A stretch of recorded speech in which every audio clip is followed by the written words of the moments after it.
Welcome to the Dougherty County Board of Commissioners meeting with your chairman, Christopher S. Cohilas. Your commissioners include, from District 1, Commissioner Ed Newsom. From District 2, Commissioner Victor Edwards. From District 3, Commissioner Clinton Johnson. From District 4, Commissioner Russell Gray. From District 5, Commissioner Gloria Gaines. And from District 6, Commissioner Anthony Jones. Also joining us is your County Administrator, Michael McCoy, Assistant County Administrator, Scott Addison, County Clerk, Joanne Ware, and County Attorney, Spencer Lee. Thank you for joining your Dougherty County Commission meeting.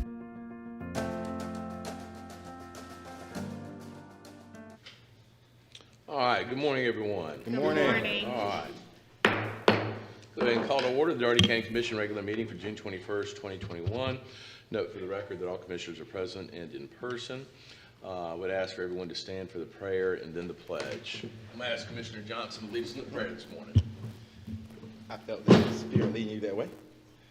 Father God, we come to you thanking you for another day. God, I thank you for this opportunity to meet as a collective body, God, to discuss the business of Dougherty County. God, we thank you for the rain that we received over the past few days. God, we thank you for how it added to our harvest. God, how it made our community much richer. God, we thank you for not allowing any damages from those storms, but we pray for those communities that were hurt. And God, we ask that you continue to bless those communities and those families that lost lives, lost properties, Father God. Thank you for what you've done with us, through us, in this community. In Christ's name we pray. Amen. Amen. Amen. Pledge allegiance to the flag of the United States of America and to the republic for which it stands, one nation, under God, indivisible, with liberty and justice for all. Consider for action the minutes of the May 17th regular meeting and May 24th work session. Is there a motion? Motion to approve. So moved. Second. Motion and second. Any discussion? There being none, call the matter for a vote. Those in favor signify by saying aye. Aye. Any opposed? Motion carries unanimously. We'll now move on to delegations. This is where the commission will hear comments on those items pertaining to Dougherty County for which public hearing has not been held or scheduled. We ask everyone to be brief, to the point, and considerate of time for others. And I'm pleased to announce that we have a delegation that is present. Mental Health Development, Disabilities and Addictive Disease Advisory Council, Regional 4 board members, Gail Davenport and Debbie Richardson, who are present to provide an update to the Commission on the 2021-2022 statewide priorities and strategies. Good morning.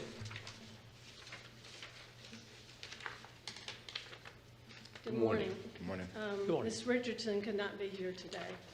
Something happened that she couldn't be here. And thank you, Chairman Cohilas, Commissioners, Ms. Ware. I appreciate the opportunity to share with you information about our community and the regions around Dougherty County. The Regional Advisory Councils are required periodically to provide the Commissioner with information about the needs, gaps in services, and to establish priorities. And you hopefully have in front of you the Region 4 priorities that should look something like this, and then the statewide. And I participated in the statewide committee to develop the statewide priorities and strategies. And when you get a minute to look at these side by side, you'll be able to see that a lot of Region 4's priorities made it to the state level. And that's a good thing, because that says to me that we are kind of a barometer in Region 4, which, you know, encompasses 24 counties. A lot of this territory is very rural, and two of our priorities from our region made it to the final list. And I fought hard for that third one, which had to do with rural farming areas. But I did manage to squeeze some of that language into the strategies, hoping that it would plant a seed. Nope, well, pun intended there. That they would, that they would see that rural Georgia has mental health and alcohol and drug issues, as well as the territory north of Macon. So I just want to highlight a few things. And Region 4 really took their job seriously in that we went out and we interviewed school systems, we interviewed boys and girls clubs, we interviewed just ordinary citizens, and we got real concrete feedback from our area. And the whole idea is that the commissioner in Atlanta will use the information that we provide to her to set the budget. Just as when you look at these and you have a chance to support something monetarily, you can kind of focus your energy and your monies where it's really important. So what I learned, though, from Dougherty County, which is primarily my role, is that we need to be helping the whole person. I heard time after time, and the main thing I learned is how many people in Dougherty County love their children. That the first thing that came out of their mouth was, we've got to help our children. We've got to help our children. And what I learned from that, though, was that they don't want us to just throw a pill at a problem. That we've got to help with life skills. I heard things like enrichment, anger management, critical thinking, values clarification, healthy worldview. We want to help our children to be healthy. And as you can see on both sets, early intervention and promotion of preventative care is at the top of the list. That's number one for us, and it's also number one for the state. Helping that child be a whole person and contribute to their community. And I will admit that early intervention and prevention is kind of my baby. I need to just get a t-shirt because that's the thing that I love most of all. And I don't mean waiting like when they're 12, 13, 14 years old and they've already encountered the juvenile justice system. I mean 3, 4, 5, 6-year-olds. And if we don't intervene early, all we're doing is fishing babies out of the river. And y'all are familiar with that concept of let's start out at the bridge and see who's throwing the babies in the river. Between the pediatricians, public health, DFACs, faith leaders, teachers, someone out there can help identify families early on and to surround the families with whatever they might need, with housing, education, work skills, whatever it might be, and to start out early. The second thing that I heard, and this was mainly out in the counties, we served from the Florida, Alabama, Georgia line all the way up to Berrien County, Webster County line, over to the Chattahoochee River. We heard we're ready for in-person services, that a telephone conversation or Zoom or whatever. That's just not working in the counties way out there. And it's hard to describe sometimes to people who don't really understand real rural Georgia that you can be 45 minutes, an hour away from a real grocery store. And that's hard for some people to get the concept that they don't have fruits and vegetables at Dollar General. So that's why we try to put the rural thing in there. Another thing that grabbed our attention was just having available information about services, how to access services, and that was pretty much statewide. And I think, to be honest, COVID-19 obviously has affected all service delivery programs across the state.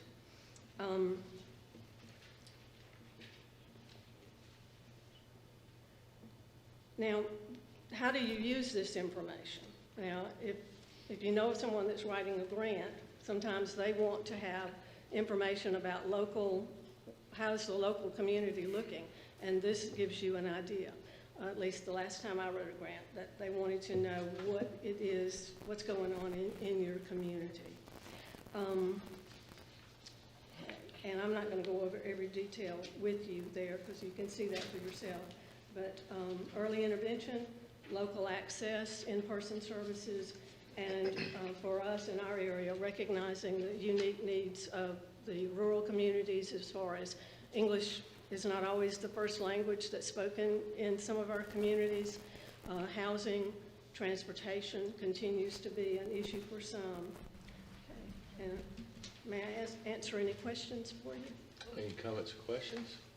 Just a comment, really. I appreciate what you guys are doing, and I think that, you know, as I look at these priorities, I think one of the issues we always run into is a disconnect between people who need help and knowing where to find that help. And often, you mentioned, it's usually the court system that is their first spot Right. for being introduced to something that could have been preventative.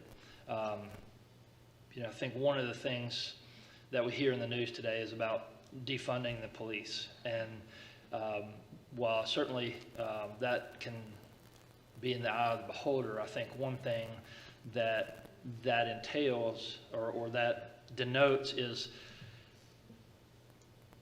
more resources for our law enforcement who are making first contacts, often before you know, anybody's arrested. Just making those contacts and knowing where to provide steerage to these people who may need help or express some type of behavioral issue that you know, trained law enforcement can help direct. So I wonder if there's a better way to get really the contact information, even if it's just a little, you know, pocket-size card. You know, hey, call this number, you know, for help, or check out this website that, you know, law enforcement could have with them, Right. that they could distribute really on almost every contact, Right. just in case, because you never know what people are dealing with. And I think that goes for citizens as well. I mean, we all know, everybody knows an emergency, call 911. Call 411 for information, call 811 before you dig.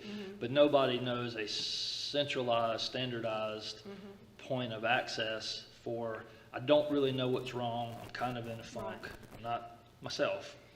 And we do have a 1-800 number, and I usually have a pocket full of them. Law enforcement's not here today. I usually hand them out to everybody that I know. We do have that number. And I saw in the news, I think, or newspaper about the police, Albany Police Department and Aspire are working toward a grant to help with law enforcement. But one of the suggestions that I think we made in here was that we need to be on radio, TV. It needs to be a constant reminder. And the 1-800 number is, if you go to the movies, which who gets to go to the movies anymore? But when you go to the movies, that number is there. We have an app where individuals can talk with a therapist, texting back and forth. So we do have that in place. But getting that information to the street, it is a gap, and that they do recognize that is a gap. But How would you propose we close that gap? flood with information, TV, radio, newspapers. I just think there needs to be an article in the newspaper every week. There needs to be on the community television system, whatever that's called. There needs to be information, you know, those being on television, yeah. And I will share all of this information, of course, with the 3 community service boards that are in our region. Well, I'm sure Daugherty County would be more than willing to lend you space on our, you know, Facebook feed and other social media feeds to help get that information out. Yeah, and I'll make, that would be the community service board's role to do that, and I certainly can make that suggestion. But you're right, when law enforcement is the first person to encounter a mentally ill person on the street, that's not always the best, even though they're very dedicated to what they do. Sometimes it's just not the right thing. Other questions? Any other questions? All right. Well, you said what I was going to say, and that is ask the question whether or not we had the information on our social media. I don't know, but I will certainly ask. because we need to be doing that, for sure. And like with Salvation Army and the other agencies that help homeless people, you know, hopefully they already have that information. Thank you. Thank you, ma'am. Thank you. Thank you, I appreciate Thank your you time. very much. Excellent presentation.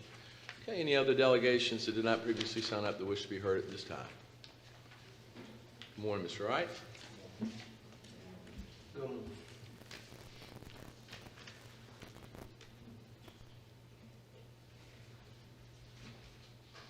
Chairman, and I think what we really want to address is agenda item 8A and B. We gave the Finance Committee a preliminary last week, and it is not on the agenda as we had requested. So we're going to deal with the budget under agenda item 8A and B. As you get there, one of the things that need to be pointed out was the office of the coroner. We did some research, and as William Wright, I started public teaching back in 1982, and I've taught for 4 systems in the University System of Georgia throughout that time, including Atlanta and Albany State and Savannah State and Atlanta Technical College and blase. But I started teaching accounting and economics and finance. So as you read the first paragraph and explain to you the problem, the Finance Committee has significant structural integrity issues on a witch hunt.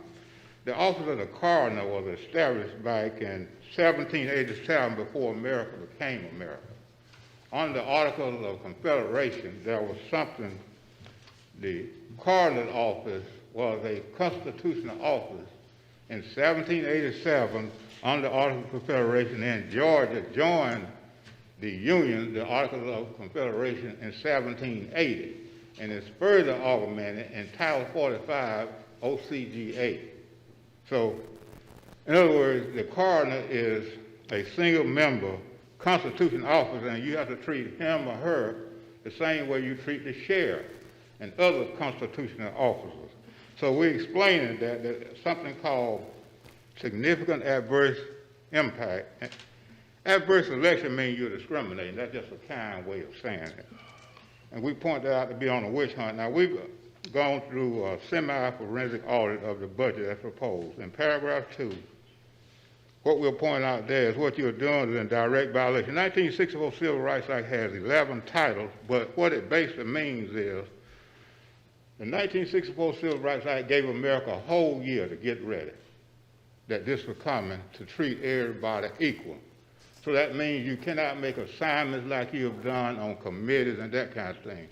In other words, the only way you could be equal would be if you put everything in a bottle and threw it up in the air. That would be one objective standard where you had an equal chance. Another way would be to do it the same way the United States Congress do it, based on tenure. The way it's done in American unions is tenure. There's an Article 4 in most union contracts that is in direct agreement with the 14th and 15th Amendment of the U.S. Constitution is you have to be treated equal, no matter how much money or how powerful are you, no matter how great you are, you have to do that. So you cannot go on a witch hunt unless you do a witch hunt on the sheriff's department. You have to do a witch hunt on the police department, the county police. The George Floyd Criminal Justice Reform Act requires you to reduce it by 5%. That's not in here. So look at paragraph 3. We point that out. This budget has a $3 million increase. We've had no conversation about that. Where that increase is coming from? 1.5 meals. If you look at the revenue section, as we have done, $2.5 million coming from additional taxes. We didn't discuss that. So you have to know what you're doing. Some commissioners operate under FASB guidelines, but government health and welfare organizations operate under something called GASB. That's what we'll point out to you. Now, you can do what you want to do, but there are legal and other implications for doing wrong when you've been advised. Look at the other paragraph. How in the world can, if we are treated equal, how can the newest member of this commission become the chairman and you got people who are all senior to he or she? That's discrimination. That's what the 1964 Civil Rights Act was about. You got two there, Title VI and Title VII It's clear you cannot do that. There has to be an objective standard, which means you have to either use seniority or tenure or some mechanism other than putting them all on a ball and throwing them up and let it come down. Now go to the next page. When we looked at the budget during the audit, $3 million increase, no better than $2.5 million come from additional taxes. That's the equivalent to $1.25 million increase on the revenue section. Well, look at the next paragraph. That was in your general fund, basically government health and welfare, they have 6 funds. We didn't see anything in there. In enterprise funds, that was significant. We didn't see anything in there under grant funds. You have to do what we call valuation, allocation, presentation, and disclosure. You have to disclose if you're going to get ARP funds, if you're going to get CARE funds, when you expect to get them. Under GASB standard, you have to do what they call modified accrual, which basically means you have to put something on the book when you know it is reasonable to expect it to occur. ARP is reasonable. CARE Act fund is reasonable. So you have to disclose that in the notes of the financial statement. It is not in your finance budget. It is not in there. There are 34 pages. I've gone through all of them. All right, all this information is underlined for you to go back and look at it. Now look at the next paragraph. When we look at the expenditure side, you got $1.4 million in the public safety. That's the police department. The George Floyd Criminal Justice Reform might say you're supposed to reduce it, and you're adding $1.4 million. Now, when you violate the 1964 Civil Rights Act, Title VI in particular, it jeopardizes your federal funds. Now, all it takes is someone to call them and tell them what you're doing. You got the HUD money in there, and when you start discriminating, they'll hold it up. In some cases, there's a penalty where they'll remove it altogether. All right, look at the next section. When we look on expenditures, what we point out here in the courts, $300,000. When we looked at the court system, and you look particularly at a component of that, the district attorney office. The district attorney office is getting 5 times more money than the public defender. How is that justice when you give them 5 times more to one side? The 1964 Civil Rights Act said it has to be equal. All right, then the next paragraph. When we look on the general government, we have $300,000 there going to public works. No better, we didn't talk about that. But yet you're going to go on a witch hunt on the coroner about $20,000 or $30,000. That's adverse selection. That's discrimination. Adverse selection is just a kind way of saying it. All right, let's look at the next paragraph. We put down there what GASB and FASB requires us to do. GASB is the organization that promulgates the standards of what you're supposed to do. GASB is an acronym that stands for the Governmental Accounting Standards Board. And its cousin is FASB, the Financial Accounting Standards Board, that promulgates the standards about valuation, allocation, presentation, and disclosure. You have to do that. All right, look at the next paragraph. We're looking at the funding source. VASB is explained there for you. Now let's go to page 3. First paragraph.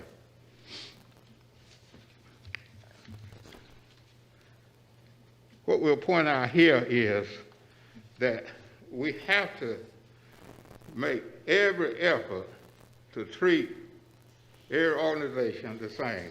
How can we justify $3 million more dollars?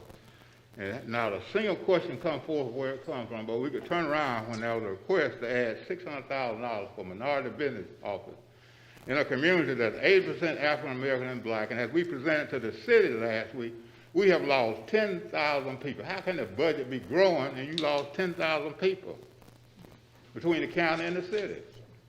That was a report that was done by the Wall Street Journal back in March. It was released. Now, it was part of the agenda that we presented and stopped last week.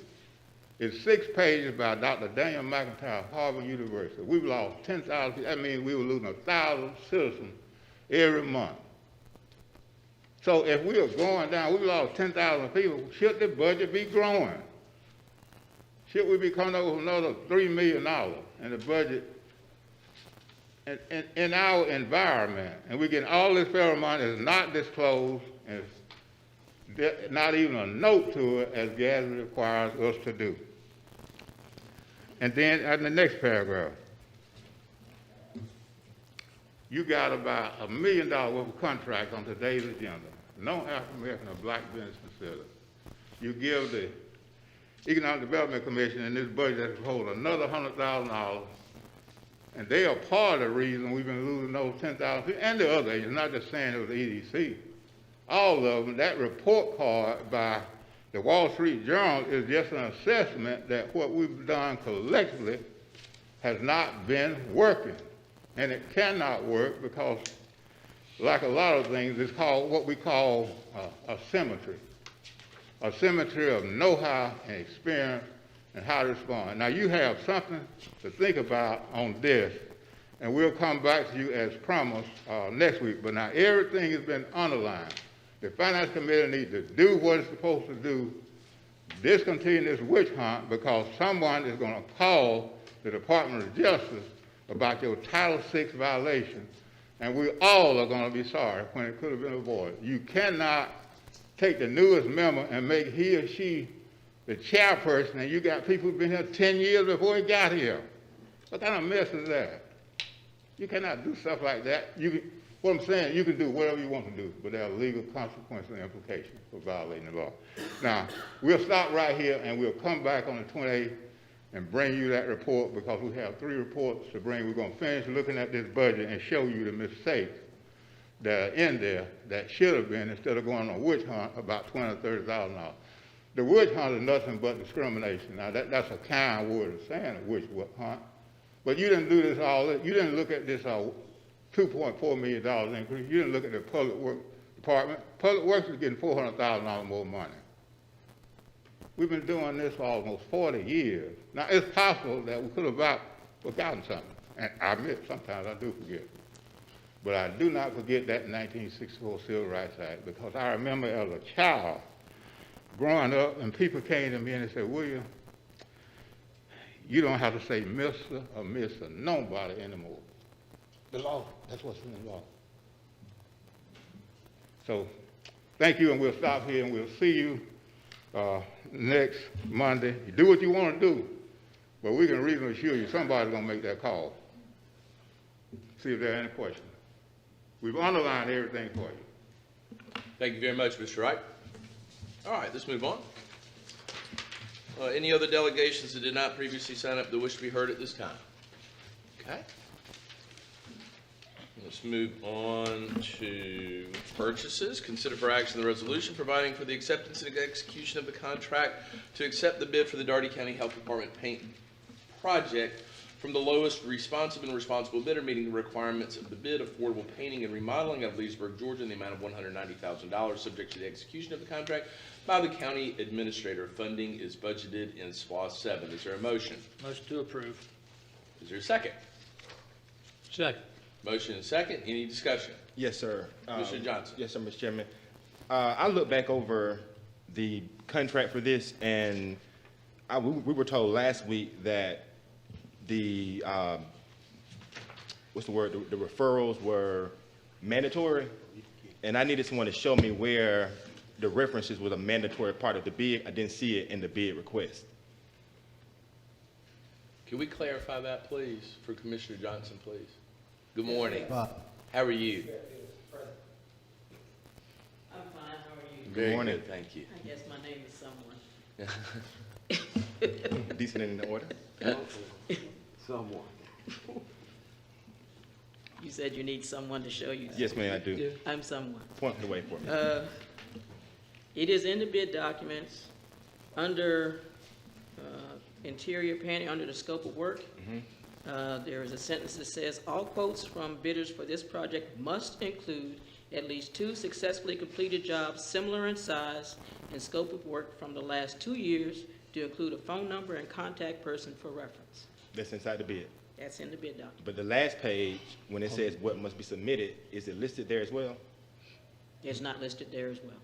But wouldn't that be the page, in your opinion, that most people look at to make sure they had all their documents inside of it? How many pages is the bid? About 100, about 68. 68 pages? It's, she doesn't have it counted, but most Okay. of these are forms. Pretty thick. It's really not that big. Okay. This is the size of the document. So, but the last page, which has the information that needs to be included, that part was not included in that section, right? That last page is a courtesy Yes, ma'am. that we put in the bid document, Yes, ma'am. but every bidder is responsible for every word that's in the document. Absolutely. So they should have read every word. Okay. And then we give that last list as a checklist, but as a courtesy. It's not, But it was not in the it was express not on that checklist. last list. No. Okay. One more question. So, Mr. Commissioner Gray, you stated that initially you recognized the scope of work wasn't large enough, and you all went back as a board to add more work to it? Okay. And so my statement about that, and this is not toward you, Ms. Fields, but as a county, if we're talking about making small business and making things accessible for small businesses, the thing we just kind of hear from Mr. Wright, every week he comes in and talk about, I don't think adding more work to a scope, which may act as a way to keep certain people from bidding on the job, I don't think that's a way that this county needs to operate if we plan to empower small businesses or minority businesses to have an opportunity to bid on jobs. I want the department heads and everybody to understand we are here for our citizens. And I would like to see that represented more in the acts of our department heads. Can I make a point, Commissioner Johnson? If you would like to, sir, but that's my opinion. No, I don't disagree with you conceptually on having smaller bids for smaller businesses, right? It's a building block. Regardless of the scope of business, this came down to oversight on behalf of the contractor to submit the necessary information. Whether it was the first bid, which was a smaller scope, the bids weren't opened, but the second bid, which they bid on, and they would have been low bidder had they had those references. So this is a technical issue that was an oversight on the vendor's part. I don't think it had any intention to try to differentiate the size or the capacity of the company that can do this. Okay, and that may not have been the overall intent, but it kind of falls into the spirit of what happened, because when you start to add things that only certain companies can say they have achieved, then it's hard to say it's open for everybody. And so we should have went back, broken it down to make sure we had more access for more businesses to have an opportunity. But there are very few companies that could bid on the repairs to this building right here. Because of the structure, the way it's made, the way it's constructed, very few companies could. And so that leaves certain things just in certain stratospheres. And our job is to make the playing field level. Thank you for your comments, sir. Yes, Commissioner Edwards? Yeah, just want to add on with, appreciate you again, Ms. Fields. But when I read the, like you said, the bid package, number 20, it says, even though you put that, you have conflicting information. And on number 20, it says, suitable evidence of the successful bidder experience to include references may be submitted with bid. Maybe. Okay, now, when we come to our last page, it said bid submittal.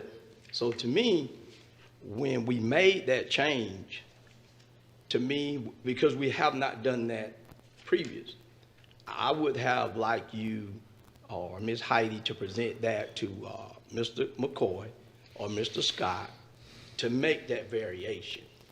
So that's kind of where I'm stuck at, that one page saying it must, but on the back, number 20, which every contractor know, it may. And then even with when they say submittal, we usually give a certain length of time, the general liability be submitted after the bid is taken. So that's kind of like something that, for me, a department head put in themselves. And I think from my standpoint, to keep the integrity of the policy, when we when it says, we're on number 26, bid submittal, all these items listed below must be submitted with bid. Now, because you had one in the front, but on the back, last page, we've never changed that. So I'm reading from our county document, suitable evidence of the successful bidder, experience to include references may be submitted. And last week, the question that we asked was, why was that bid not accepted? It was based on not submitting the references, but it says it didn't have to be in there. You're correct. In one place it said may, in the other Right. place it said must. Right. Must overrides the may. Well, you know, we can play, well, I appreciate that, but I'm saying I would like to see the consistency. I And would when too. that change was made, to me, knowing the validity of our process, I would have really been very comfortable bringing that decision or that change to Mr. McCoy or Mr. Scott. So I kind of have, that's where I'm shaky at, where a department head made that particular decision on this particular bid, where in the past, we have not had that. And even so going forward, if we're going to make that change, let's put that change in a policy and make that change where everybody is aware of that. Well, when you said in the past you haven't had that, we have had several bids in the past that state you must do this. It depends on the complexity of the bid. Okay. And this was deemed to be complex enough to state that we must have some references. Right. Yes, we neglected to take out the may, but Okay. it was So deemed again, to be we agree that it was no malicious intent. No It malicious. was no, so again, I guess where I'm standing is, you know, it's kind of like, let's just do it the right way going forward. Don't play the word games. Don't put standards on something that we know certain contractors, whether they black, white, blue, or green.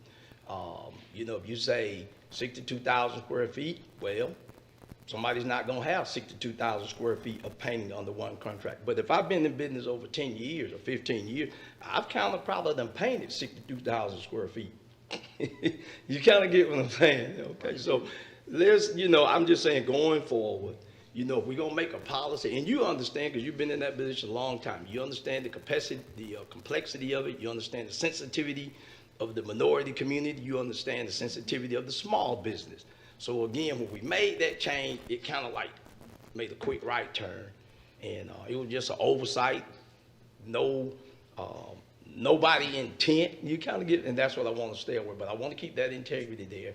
And if we're going to change it, let's change it on number 20 also. Absolutely. Yes, ma'am. I appreciate you this morning. All right. Very good. Very good comments. Thank you, Ms. Fields. I'm going to, Commissioner Edwards, do you mind if I'd like to look at your document for just a second, if that's okay?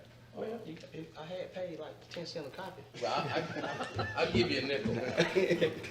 Uh-huh.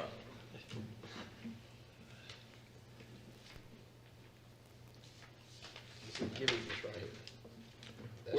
Where's the must section at? Here it is. The must is gonna be in the front, I think. Where's that must, Miss Fields?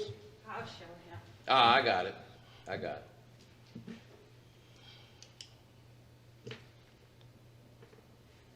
that answers my question. And let me just say this. One, I truly appreciate the collegial way we've approached this issue. I think we've highlighted that there was a bit of an inaccuracy, and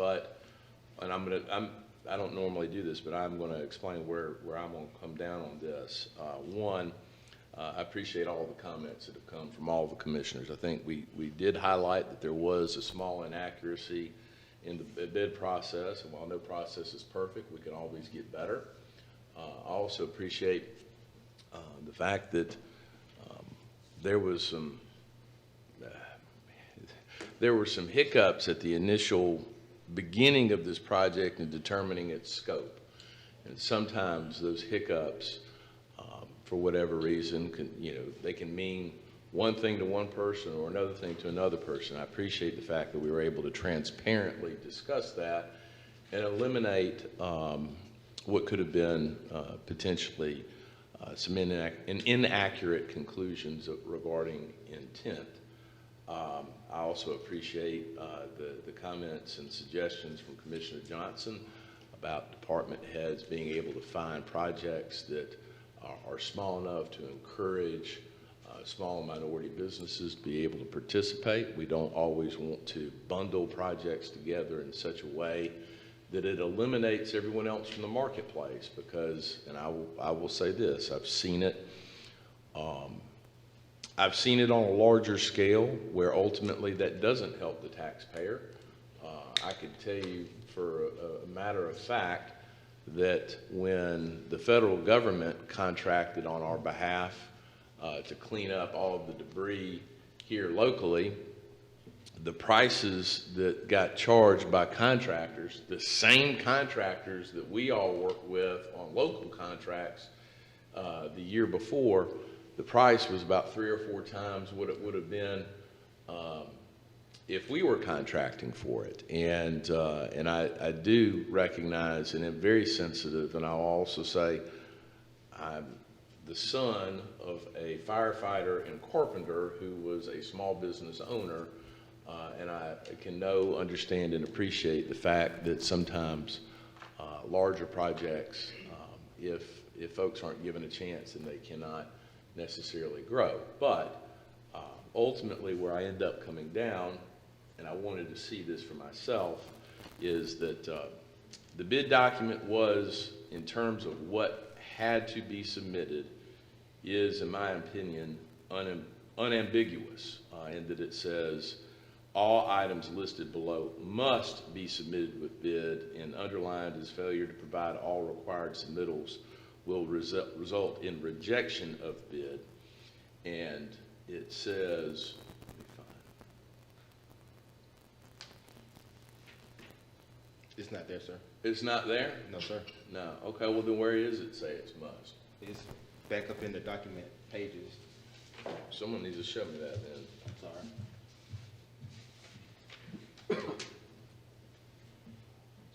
Yes, ma'am.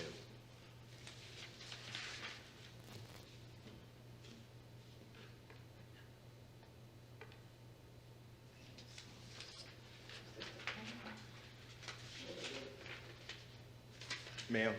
It's under scope. Under scope of work. So this is what section she is saying was the, It's not included. This isn't, I think this is the only copy. Ms. Yvette, do you have yours? I don't think that Commissioner Edwards has the complete bid.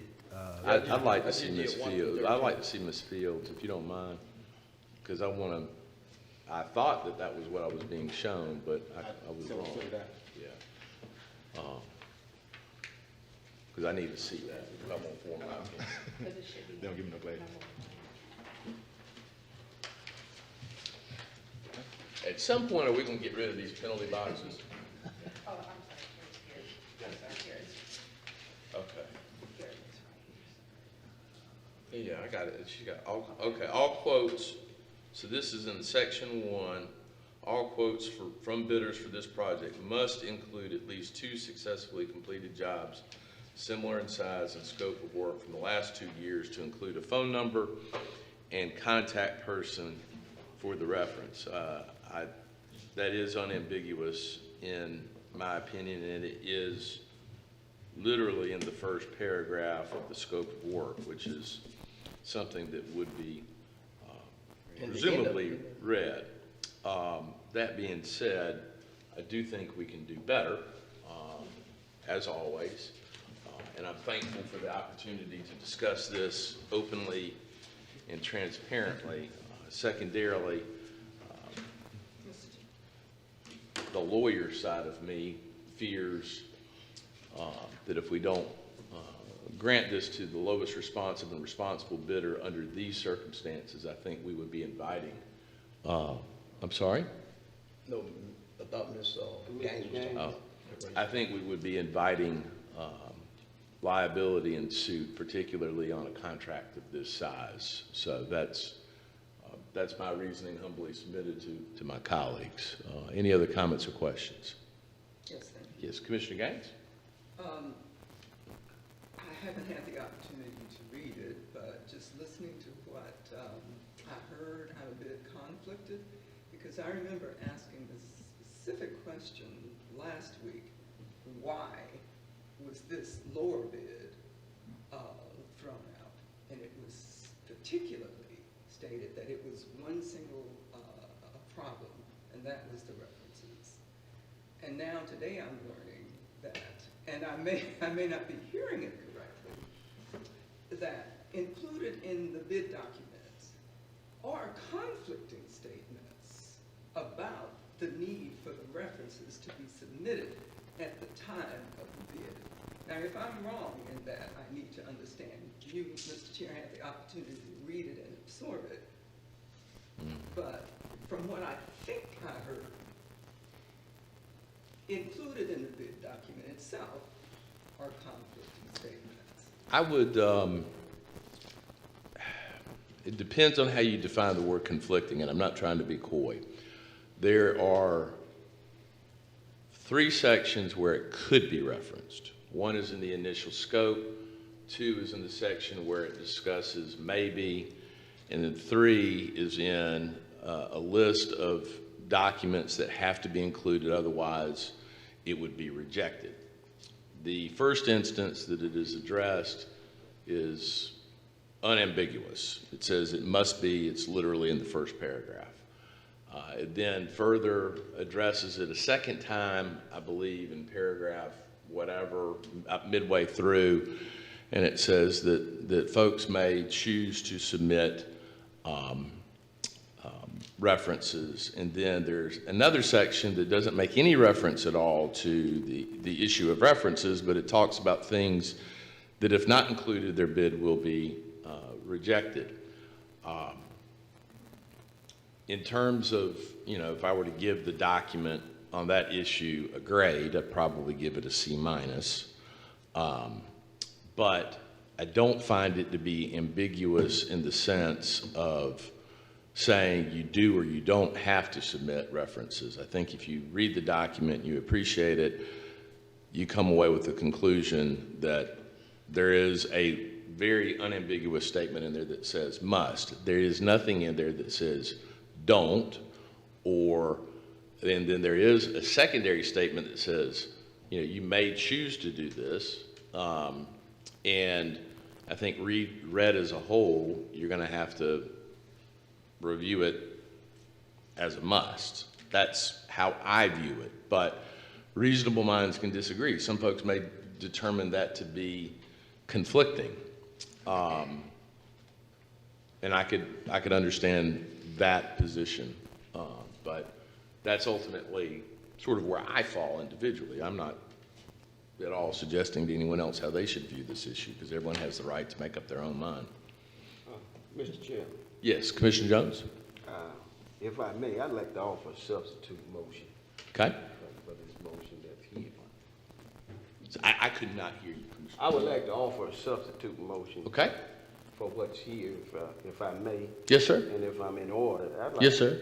I'd like to make a substitute motion to table this until staff can have a meeting of the mind to clear up the wording, small inaccuracies, and language in the bid process in order that it may meet the needs of vendors going forward. Okay. Is there a second to that motion? I second that motion, Mr. Chairman. There's a motion and a second. I'm gonna make sure I state, well, hold on, I will come to comments in just a second. I wanna make sure I state the motion correctly. The motion, which has been seconded, is motion to table the current item until staff has had an opportunity to review the language that was included in this bid document. Small language, small inaccuracies, whatever you may call it. And to report back to the commission on how it should be potentially worded, or should have been worded. Language in order that it must meet the needs of vendors going forward. Question on the second. And if you all could tweak it any way you want to, because see, I don't want to what we have here, we've divided this commission, and I refuse to be in a divided Well, commission, so I want. I can appreciate that. I don't want this commission divided, so if you take time to go back and fix this, that's where I'm standing. I totally understand where you're coming from. Let me, we're in the comment question section, and Commissioner Gaines, I saw you, Commissioner Grant, I saw you. I have a question for Mr. Lee. Mr. Lee, we have, through a thoughtful process, identified an irregularity in the bid process. There's an irregularity within the bid document itself. Whether or not it rises to the level of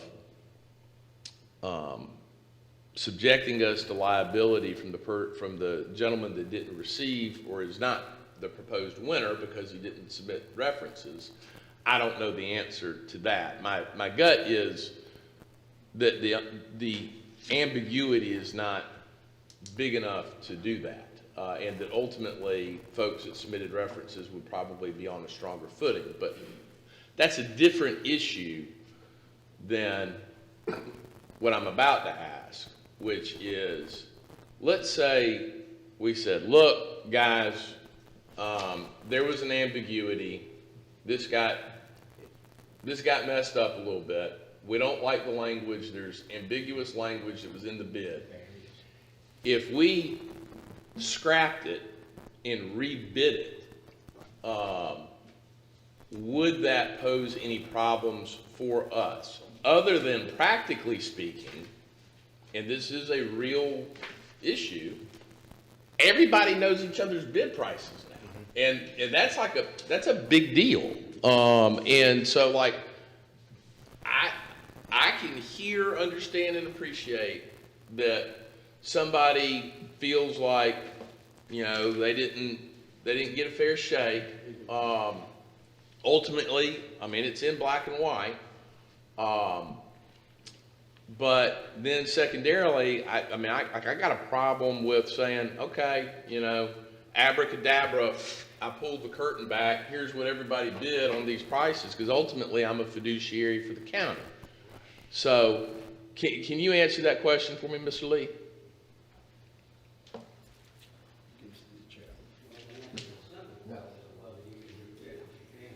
You can.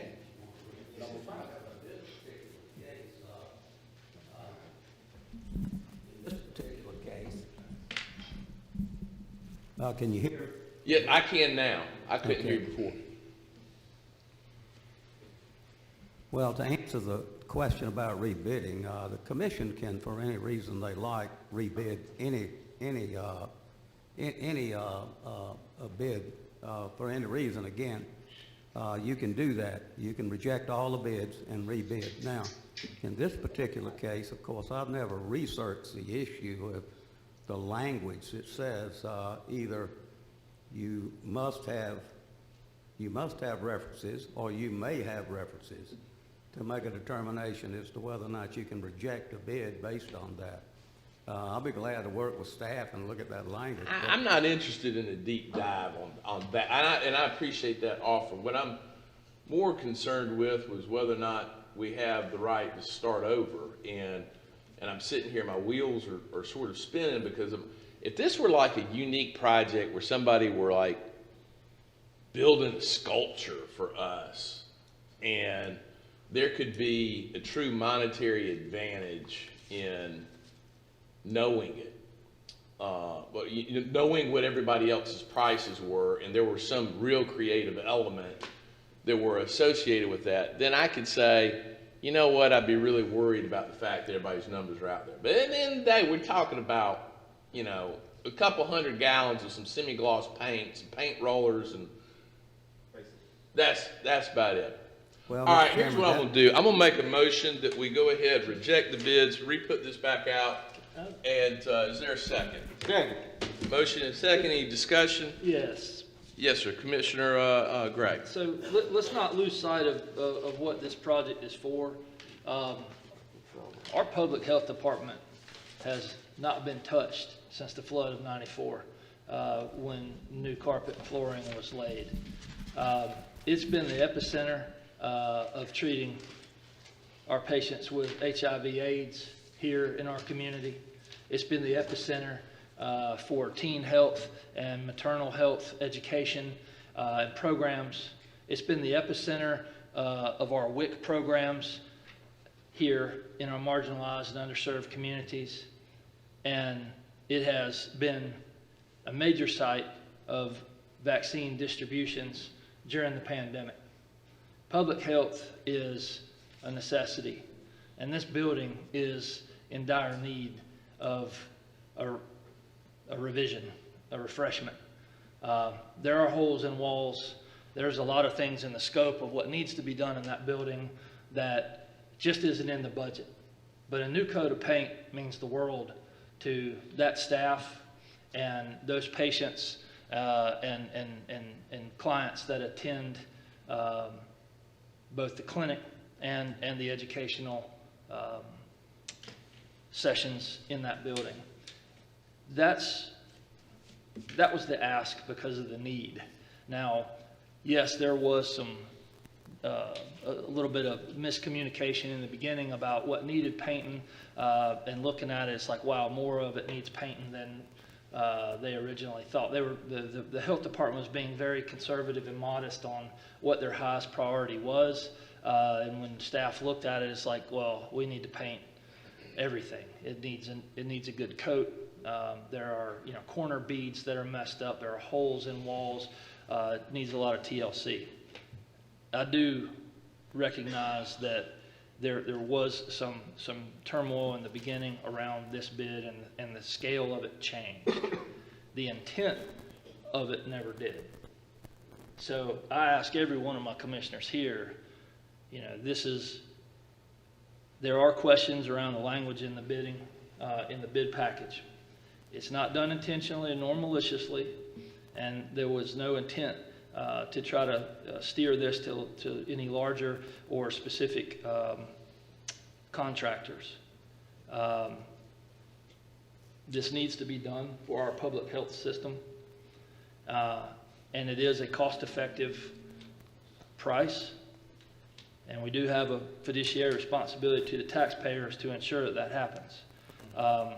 It's unfortunate that our processes are in question here, and we can fix that moving down the road, because that would affect every bid that we put out moving forward. So we can retool the consistency and language within our processes moving forward, but let's not throw the baby out with the bathwater and forget that our public health department needs this work done.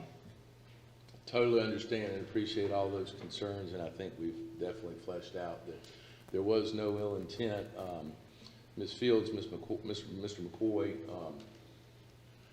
I don't have the authority to make this happen, but I'm going to express what I sense to be the consensus of the commission, which is this project ought to be expedited and rebid quickly, and that somebody needs to take out Microsoft Word, run a spell check, word check, make sure that it's very clear, unambiguous. And I darn sure hope that the gentleman that obviously did not get this bid, that he is listening to this right now, and that he is gathering his references. And I also am a little bit hopeful that now that everybody's sharpened their pencils on this project, maybe we get a low price. I darn sure hope so. But that will conclude the discussion portion of this.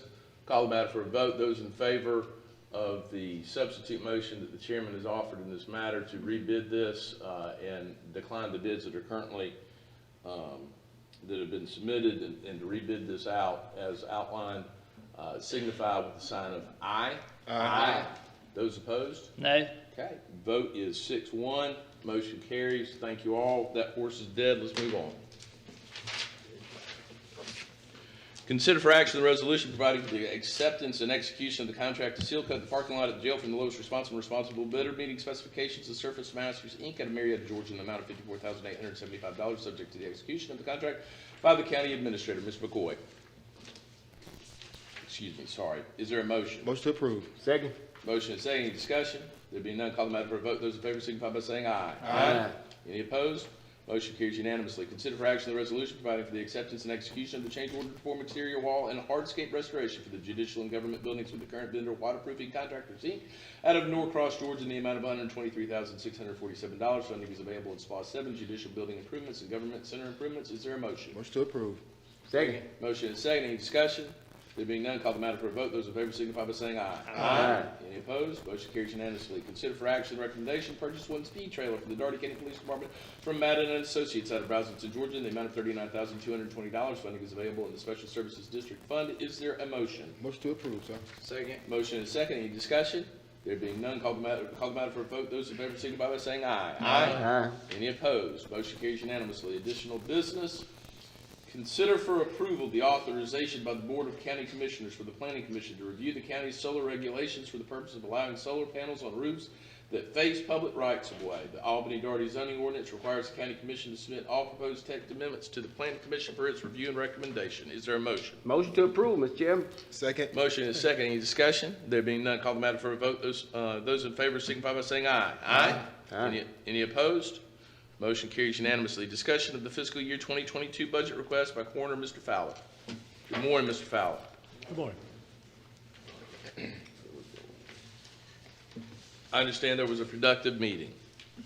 Yes. Very good. Thank you. Good morning to each and all. Discussing the fiscal year 2022 budget request. The Dougherty County Board of Commissioners and I have come together to a resolution as we unify to serve the citizens of Dougherty County.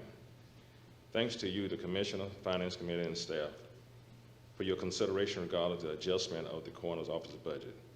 In serving the citizens of Dougherty County, I would like to be transparent to maintain the trust of the people and continue to serve with integrity.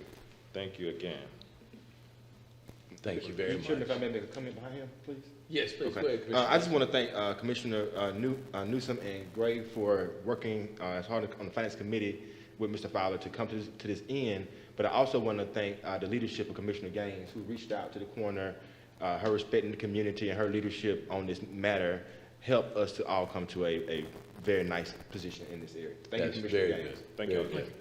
Seems like the committee process and the participation of other commissioners helped this process. Thank you, Commissioner Gaines. Thank you to the members of the Finance Committee.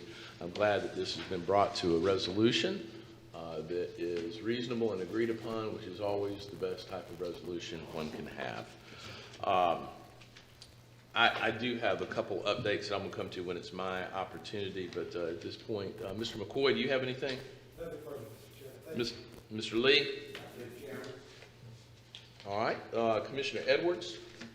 One quick thing, I think, in lieu of the federal, government making that holiday for Juneteenth, if you would maybe consider it as a board for our employees next year. I would think that would be because if it's a federal holiday, then don't we have to? We do not observe every federal holiday. However, we will be coming to you next week. You all approve annually our list of paid holidays. And so this has budget implications. And so it's certainly something that you all can consider next week. Understood. Thank you, All right, Mr. very McCoy. good point. Thank you. Commissioner Gaines? Nothing, thank you, Mr. Chairman. Commissioner Jones? Not a thing, Mr. Chairman. Thank you for asking. Commissioner Newsom? Yes, I want to thank our Finance Committee. We spent a lot of time. I want to thank Commissioner Gaines for also her input, and also Commissioner Edwards and everybody else's input. So just thank you. Excellent, thank you. Commissioner Gray? Nothing further. Commissioner Johnson? Yes, sir. I want to thank you for your leadership, sir. I really appreciate the way you're leading in the commission, and I thank you for opening doors and seeing certain things. I appreciate the leadership, the growth. I appreciate it a lot. Thank you. Couple things. One, my condolences to Commissioner Gaines for the loss of her brother-in-law. Our hearts are with you. Our prayers are with you. Also, again, I express my heartfelt condolences to Commissioner Jones, who lost his father. He was kind enough to share a handwritten note that I'm going to read to the commission. Dear colleagues and friends, thank you for the cards, thoughts, prayers, and the beautiful plant you sent our family expressing your condolences during the loss of Daddy. I will be forever grateful to you all, my extended family. Kind regards, Commissioner Anthony Jones and family. Thank you. Our hearts and prayers continue to be with you. We're adjourned.